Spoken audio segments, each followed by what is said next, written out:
Sometimes family isn't perfect. That doesn't mean they aren't good. That's close.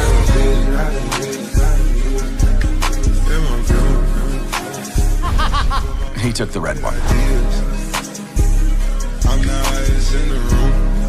It all kicks off somewhere out in the galaxy on a random Tuesday night, when the Galactic Council calls an emergency meeting. Like out of nowhere, alarms are blaring. Something's gone wrong in one of their labs. Word is a scientist cooked up a creature without getting the green light from the council. And straight up, they're calling it a monster. The guy behind this little science project is Jumba Jukiba, a scientist who swears he's a genius for what he made. But to the rest of the council, his invention is just plain offensive. Experiment 626 is a beast, unstoppable, basically unbreakable, and smart enough to outthink 100 computers. Still, the Grand Councilwoman throws a thought out loud. This experiment never asked to be born. And if it's really that smart, maybe, just maybe, it can think for itself. Maybe there's even a shred of good in there somewhere. But right when the council's starting to warm up to the idea, the little guy, who goes by Stitch, steps up to the mic and drops a nasty insult that leaves the whole room stunned. That's it. Decision made. The Duck's lab is getting wiped out and Experiment 626 is shipped off to some far-off corner of the universe. But right as the meeting wraps up, one of the scientists tries to get close to the experiment to study it a bit more. Stitch, though, he's wild. Totally out of control. With a crazy look in his eyes, he goes full chaos mode, tearing through everything in his way as he makes a break for it. The council scrambles to stop him, but the little monster hijacks a ship and blasts off into who knows where. Soon enough, the Grand Councilwoman tracks the ship's path. It's headed straight for a little blue planet, mostly covered in water, Earth. She figures the thing will crash into the ocean, and that'll be the end of it. But to her surprise, and let's be real, her disappointment too, it doesn't hit water. It lands smack in the middle of solid ground. Faced with this mess, the experiment's creator steps up and says he'll go track it down himself. But he's not going alone.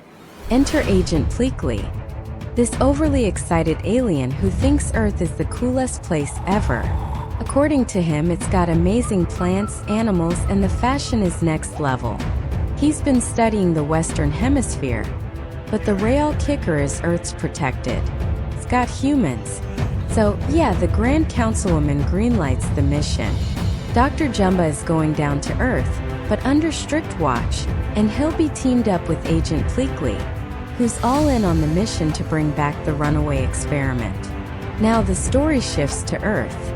That's where we meet Lilo, a little girl who feeds bread to the fish before heading down to the beach. She lives in Hawaii and her days are full of creativity. She makes her own bracelets, lets chickens loose, and soaks in the world around her with tons of imagination and heart. But when she shows up late to her hula class, things go south. The other girls laugh at her so-called friendship bracelet and throw shade, calling her trash girl. One of them even says it can't be a friendship bracelet if she doesn't have any friends. In class, they're all supposed to dance in front of their families, but Lilo's sister, Nanny, still isn't there. The girls pile on, teasing her that no one showed up for her. Hurt and frustrated, Lilo snaps. She shoves one of them. What the others don't know is that Nanny's car broke down, and she just couldn't get it to start. Later, back in her room, Lilo listens to music. Still upset that Nanny didn't make it to see her dance, she scribbles a harsh little note and leaves it out. She tells her sister to leave the house.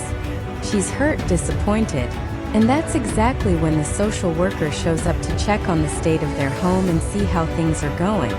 Nanny tries to come in through the front door, but it's locked. So now both sisters have to circle around to the back, but that one's locked too. With no other option, Nanny ends up forcing the door open just to get inside. Once they're in, the social worker, cool as ice, politely asks for a cup of tea. But Nanny, caught up in her chaotic life, doesn't even have any tea in the house. As the inspection starts, the worker notices the smoke detector's not working. Lilo casually explains they took the batteries out because it wouldn't stop beeping. Nanny, panicking a little, tries to steer the conversation, hoping Lilo won't say something that makes things worse. But Lilo, she's brutally honest as always, and that doesn't help. The social worker, calm but serious, tells Nanny that her job is to make sure Lilo's living in a stable home. And right now, that's just not the case. She gets it. They've been through a lot, especially after losing their parents. But even so, responsibilities are responsibilities. Meanwhile, way out in space, Experiment 626, this tiny blue furry chaos ball, is cruising in his escape pod. All chill until bam, a blaring emergency alert goes off. Navigation's gone haywire. Impact incoming. He better brace himself.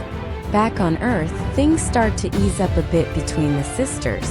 Nanny tries to make Lilo a sandwich, but it's a total fail.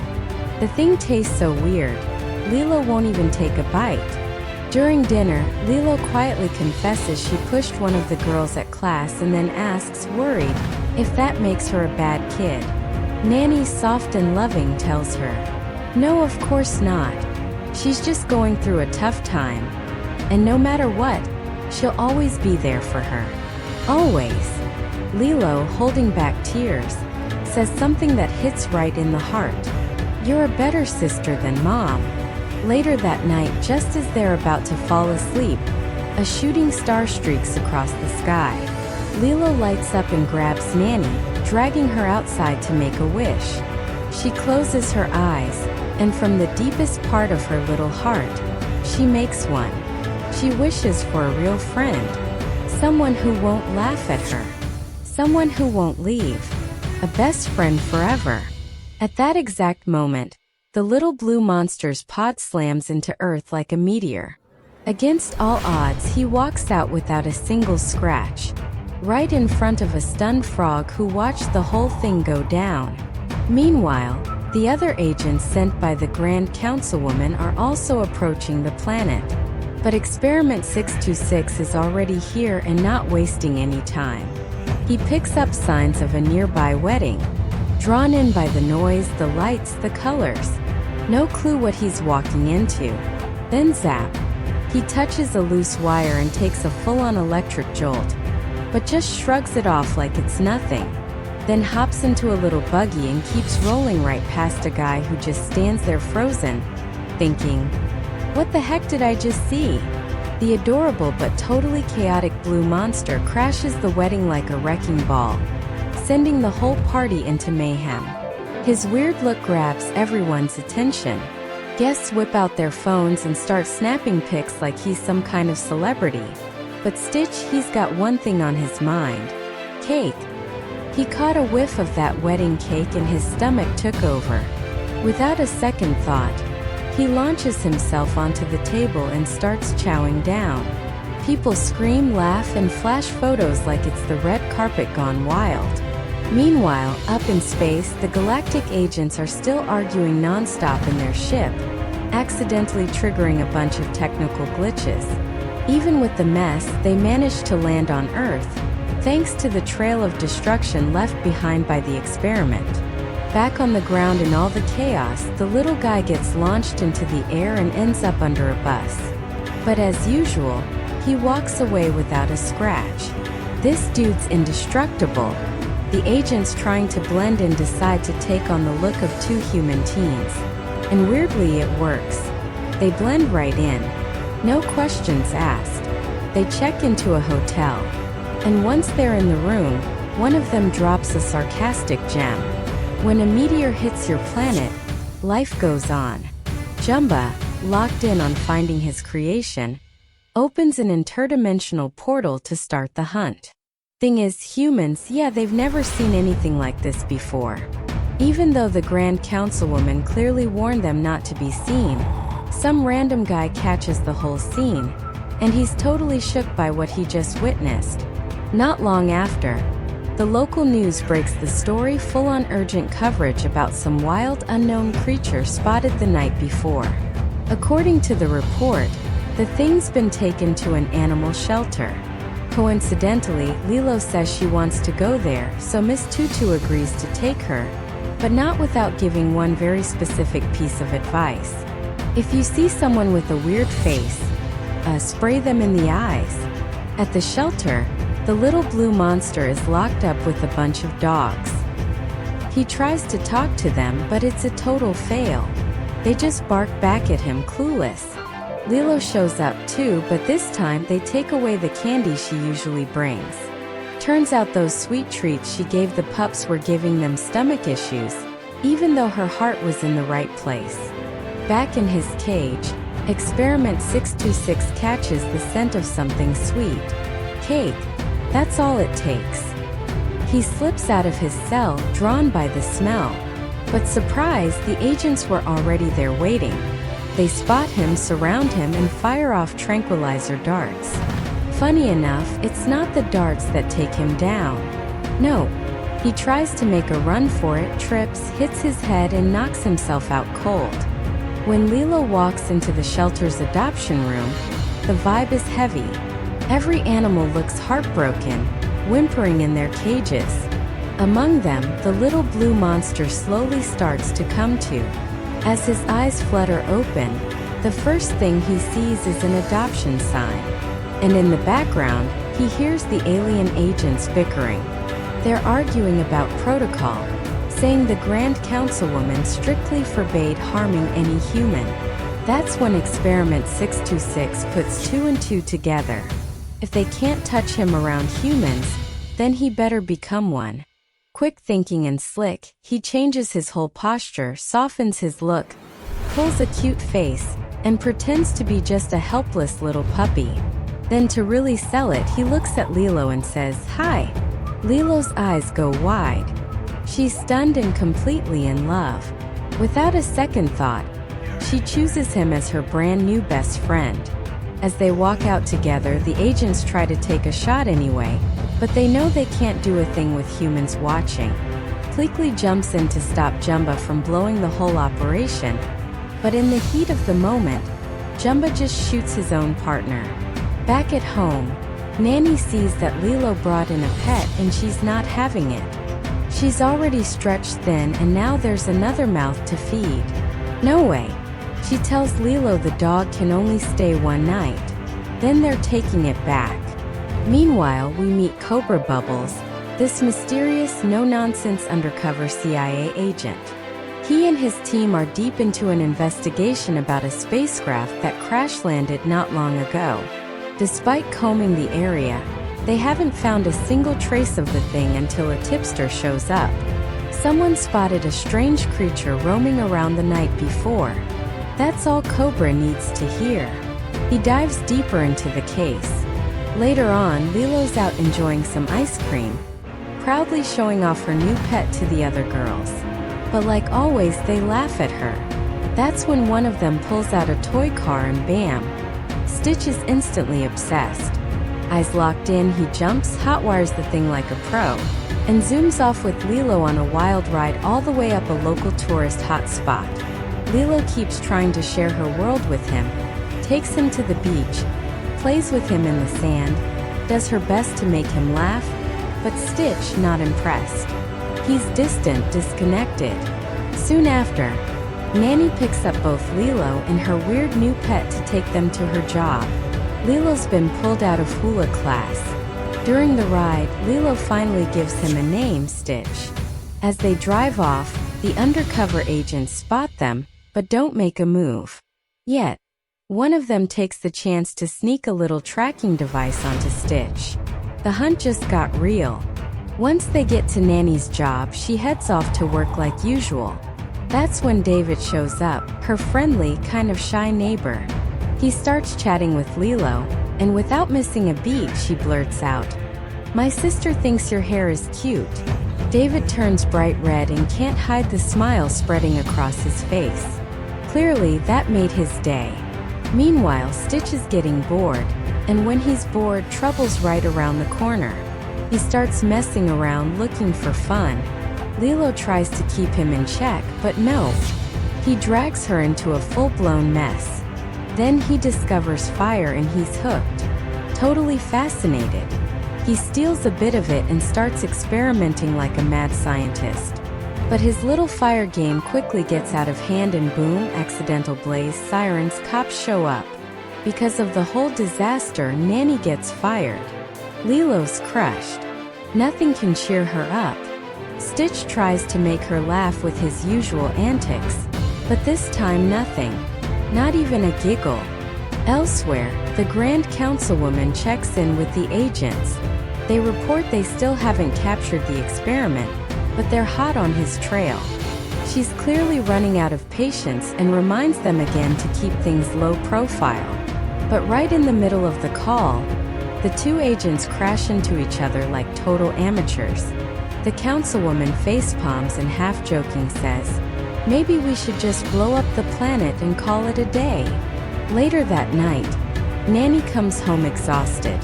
Meanwhile, Lilo tries to give Stitch a bath, but no surprise, he's not having it. He squirms, resists, does everything he can to stay dry. Outside the house, the mysterious CIA agent, Cobra Bubbles, is quietly watching everything unfold. Inside, Nanny's had it. She's beyond overwhelmed and totally done with Stitch. Lilo, trying to calm her down, gently reminds her what Ohana means. Ohana means family, and family never leaves or forgets. But Nanny, with her voice cracking, hits back with the truth she's been holding in. Our parents left us, Lilo, and she just can't take the chaos anymore. She decides tomorrow they're taking Stitch back to the shelter. Elsewhere, Cobra Bubbles calls the social worker. He's planning to go undercover and assess the situation himself. Back at home, Lilo tries to talk sense into Stitch. Wants him to understand what it means to have a family, but he doesn't really get it. Not yet. Once he finally calms down, Lilo opens up to him. She tells him about her sister Nanny, how she used to be the best at school and surfing. She tells him how much she misses her parents. Then with a soft smile, she asks him, "Do you have a family?" And Stitch's eyes lower as he just says, "No, I got no one." Trying to lift the mood, Lilo shows him a photo of her hula group.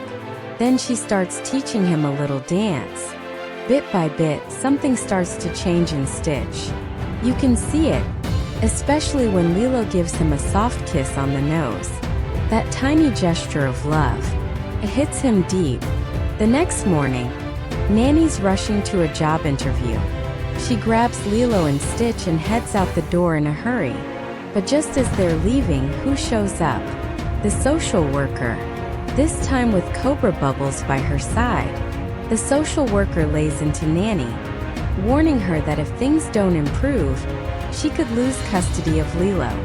Meanwhile, Lilo's eyeing the guy next to her. She looks at his knuckles and sees the word Cobra tattooed across them. That's no random guess. That's someone. And she's right. Cobra, while keeping cool, manages to swipe a tiny sample of Stitch's fur for testing. Meanwhile, the alien agents are still on the hunt. And with time running out, Nanny has no choice but to leave Lilo and Stitch with a social worker while she heads to the interview. As soon as Nanny's gone, the agents follow from a distance, staying hidden. Back with Lilo and Stitch, she decides it's time for some basic life lessons. How to be a decent citizen. Lesson 1: help out. Give a hand or a paw when someone needs it, like when you're cleaning. Lesson 2: don't break stuff. Lesson 3: fix your mistakes, even if that means returning the toy car he stole from a little girl. Lilo also tries teaching Stitch the importance of staying calm, though. Yeah, that one's still a major challenge for him. Unfortunately, despite all her efforts, Stitch's non-stop antics end up ruining Nanny's job interview. Again, another opportunity down the drain. But just when it feels like all hope is gone, Stitch spots a chance to make things right. A job opening as surf instructors. That's Nanny's thing, her favorite thing. So they race over to the beach. As they watch her do what she loves, Stitch sees a dog surfing on a board, and he's mesmerized. He begs the instructors to let him try, and shockingly, he's kind of good at it. But the fun doesn't last. The alien agents show up too, and chaos kicks off once again. In the middle of a wild move, Stitch accidentally sends himself and Lilo flying off the surfboard. Panicked and flailing, he tries to use Lilo to push himself above water, but she's too heavy, and they're both sinking fast. Thankfully, David jumps in and pulls Lilo out just in time. She's alive but hurt. They rush her to the hospital. From a distance, Agent Cobra watches the whole thing unfold. That's all he needs to confirm his suspicions. He quietly activates Code 51 and calls for an emergency extraction. Someone else is hunting that blue creature too, but his request gets denied. They're still analyzing the first sample. At the hospital, the doctors let Nanny know that Lilo is going to be okay. She'll be discharged soon, but then they ask for her health insurance details, and Nanny has to admit she doesn't have any. That's when the social worker steps in with an offer. She says there's a way to get the state to cover all the medical bills, but there's a catch. Nanny would have to officially give up custody of her sister. The price of help is losing Lilo. Meanwhile, somewhere else, the alien agents are casually taking a bath when a new call comes in from the Grand Councilwoman. During the conversation, Jumba admits without shame that he designed Experiment 626 to be extremely dangerous. The Councilwoman is livid. Not only have they exposed the experiment to humans, but they've still failed to catch him. That's it. She's done. She orders Pleakley to arrest the scientist and shut down the mission. Jumba is going back to space to face the consequences, but Jumba's not going down that easy. The crafty scientist tricks his gullible partner and dodges capture once again. Back at the hospital, Nanny goes in to see her little sister. She tries to explain what's going on, but she's visibly shaken. Lilo can feel it. Something bad is coming. Nanny, fighting back tears, tells her things are going to change, that they might not be together anymore. Overwhelmed, she steps outside for a breath of air. Lilo follows her. The two sit together outside and start talking about their parents, how much they miss them, how kind and loving they were. In a touching moment, Lilo looks at Nanny and says, "You're like my mom now, and you're doing a really good job." Then she asks her to sing a song just like she used to when they were little. Meanwhile, Stitch, overwhelmed with guilt for all the trouble he thinks he's caused, decides to leave. Sad and confused, he heads back to the animal shelter and quietly locks himself in a cage with the other dogs. He just wants a little peace. The next day, the social worker and Agent Cobra show up at the house. Nanny, holding back tears, finally accepts that maybe this is what's best for Lilo. But when they go to the girls' room, she's gone. Lilo's not there. Turns out she went looking for Stitch and she finds him, still curled up in the cage at the shelter. He tells her quietly that he broke her family, that he's a monster, that everything is his fault. But Lilo, with all the love in the world, gently tells him it was just an accident. He's not bad. He just does bad things sometimes. Then she reminds him Ohana means family, and family is not about being perfect. It's about sticking together. Suddenly, a portal rips open in front of them. Jumba's back, and this time he's here to take Stitch by force. But the little experiment reacts fast. He manages to snatch the control device and launches Jumba straight into a dimensional trap. Jumba, being the crafty scientist he is, flips the situation. He breaks free, transforms, and escapes the portal with ease. Lilo and Stitch make a run for it, but Jumba catches up quickly. As they dodge through the wreckage of the house, Jumba begins tearing everything apart in his path. Lilo stops cold. She sees her home, her memories getting destroyed. She can't leave it all behind. She She turns around and decides to stand her ground. And Stitch, who had hesitated, turns back too, this time ready to protect her. Outside, Pleakley watches the chaos from a distance, eyes sharp, waiting for the right moment to step in. Inside, the battle rages. Stitch fights with all he's got, but Jumba overpowers him. Then, trying to break him mentally, Jumba throws cruel words like daggers. This family fell apart because of you. You picked that girl just so she'd protect you. If you really care about her, let her go. Leave forever. Shattered, Stitch lowers his head. The words sink in, and finally he gives up. He surrenders, not knowing Lilo has followed him right into the portal. Deep inside the ship, the scientist locks Stitch up and finally reveals his true plan. The Grand Councilwoman may have ordered his exile, but Jumba has other ideas. He's not going to destroy him. He's going to upgrade him.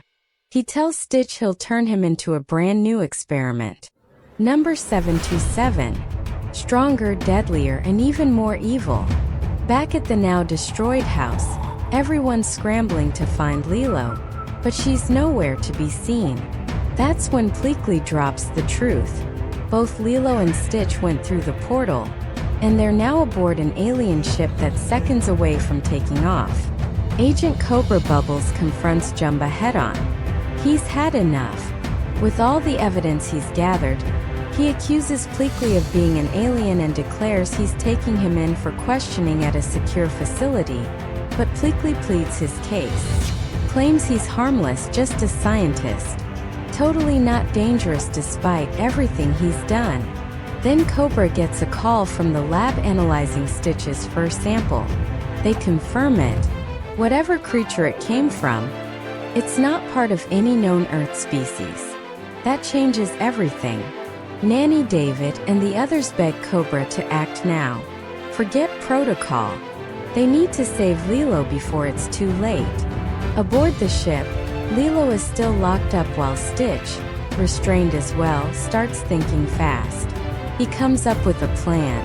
He guides Lilo step by step, and together they manage to break through the security system. Working as a team, they outsmart Jumba, trap him, and in one risky move, launch him off the ship straight down into the ocean below. But now the ship is falling apart. Systems are failing. It's going down fast. Lilo and Stitch have to get out now, but she freezes. The jump is huge and the ocean looks terrifying. Stitch reaches out his hand. "We'll be okay," he tells her. "We jump together." Just as they're about to leave, a photo slips from Lilo's pocket. The photo, her family, that one memory she holds dearest. Stitch sees it and doesn't hesitate. He dives after it. Moments later, the ship crashes hard into the ocean. Among the floating wreckage, Stitch surfaces, clinging to a piece of twisted metal, breathing heavy, eyes scanning everywhere. But no sign of Lilo. Panicked, he dives in even though he can't swim. Instinct takes over. He has to find her beneath the waves. He spots her, trapped in the wreckage. He grabs her, helps her up. She breaks the surface, gasping, and tries to pull Stitch out too, but his body is too heavy. Just then, Nanny, Cobra, and the others arrive. They pull Lilo from the water and rush her to safety. But Stitch is still underwater, and time is running out. Nanny, heartbroken, feels like it's over. She's ready to give up, but Lilo stops her with one word that changes everything. Ohana. Ohana means family, and family never gets left behind or forgotten. Moved by her sister's strength, Nanny doesn't hesitate. She dives into the ocean because in their family, no one gets left behind. She reaches Stitch, but he's too heavy to lift, so she carefully drags him toward the shore, giving it everything she's got. Finally, she gets him onto land, but then silence. Stitch isn't moving. His small body lies limp. No breath, no sign of life. They try to revive him, but nothing works. He's fading fast. In a desperate move, they hook up a car battery to a makeshift defibrillator. Everyone holds their breath. The shock surges through his little body. Nothing. Still no response. The silence grows heavier until suddenly a small twitch. His chest rises. Stitch slowly opens his eyes. And with a soft voice he says, "Lilo." Then with a little cough he spits out something. It's the photo, the one that meant everything to her. He didn't jump just to save himself. He jumped to save what mattered most, her family. Suddenly the sky lights up again. A new ship descends. It's the Grand Councilwoman flanked by her elite guard. She's come in person to end this. She declares that the experiment cannot remain on Earth. He was built for destruction. He must be contained. She also announces that Jumba has been recaptured and will face trial for his actions. But then Stitch steps forward. He looks up at the councilwoman and with quiet humility says her name. He asks for permission to say goodbye. Surprised by his tone, she agrees. Stitch turns, looks around at everyone, and with a voice full of emotion says, "This is my family. It's small and it's broken, but it's good. Yeah, really good." The Grand Councilwoman, clearly moved by what she's just witnessed, begins to reconsider. Maybe, just maybe, there's a chance Stitch could stay on Earth, but someone would have to stay behind to supervise to make sure he's not a danger. Before she can even finish the thought, Pleakley throws himself to the ground and volunteers, grinning from ear to ear. Still, the councilwoman hesitates. She's worried humanity might uncover the truth about their kind. That's when Agent Cobra Bubbles steps forward. He's seen everything, and he's got secrets of his own. He looks her straight in the eye and says, "Nothing will be revealed." The councilwoman studies him for a moment and then with a nod accepts his word. Finally, the Grand Councilwoman looks at Stitch one last time. And in that moment, she understands against all odds, there's real goodness inside this creature. True goodness. But the law is the law. Experiment 626 was sentenced to exile. And that sentence will be carried out here on Earth. And so Stitch doesn't just find a place to live. He finds something far greater. Family. Back home, all that's left of the house is rubble and broken memories. Just the foundation remains. But in the middle of the wreckage, one thing survived untouched. The bond between them. That's when the social worker arrives. But this time, she's not here with warnings or threats. She's got good news. Miss Tutu, their lifelong neighbor, has decided to officially adopt Lilo, so she can stay close to Nanny and keep living her life without being taken away. Nanny, overwhelmed with emotion, accepts the offer with gratitude. But Lilo, wiser after everything she's been through, gently says no. She doesn't want her sister to give up her life anymore. She tells her she wants to see her chase her dream to study marine biology, because that's what their parents wanted for her. That's what they always said was her path. Miss Tutu steps in with a warm, steady smile. She tells Nanny not to let guilt or responsibility hold her back. She shouldn't forget herself. "You've got your Ohana," she says. "And that means you've got a family who will stand by you, so you can follow your dreams and make us proud." Tears fill their eyes as the three of them wrap each other in a long, loving hug. And just like that, this story comes to an end. But wait, there's a post-credit scene. A video call starts. Lilo's on screen full of excitement. On the other side appears Nanny. But suddenly, a small portal flickers open behind her, just enough for someone to step through. And it's Stitch, smiling wide as he crosses over to surprise them. The three hug again like no time has passed, but someone else is there too. Agent Cobra Bubbles. He can't see the portal. They're not supposed to be using it. So the trio plays it cool. By the time he steps in, they're already snuggled up like nothing's out of the ordinary. And with one last quiet breath, that's how this story ends.